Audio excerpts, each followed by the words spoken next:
Speaking of elections, the Department of Justice says it's ramped up efforts to track and prosecute anyone who threatens election workers. A new survey shows more than half election workers are concerned about their safety after spikes in 2020. KCAU-9 Washington correspondent Raquel Martin has the story.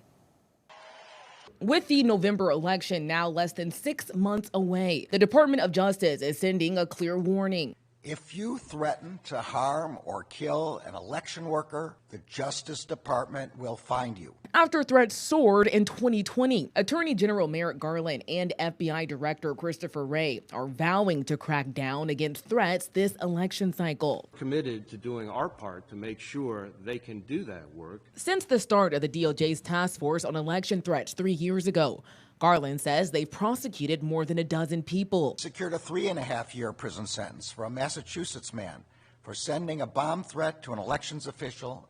A new survey from the Brennan Center for Justice found nearly 40% of election workers report experiencing threats, harassment, or abuse. Totally different climate than what existed prior. Amber McReynolds is the former director of elections for Denver, Colorado. She now works with local election authorities across the nation. And every single one of them is concerned about security. They're concerned about false information and disinformation.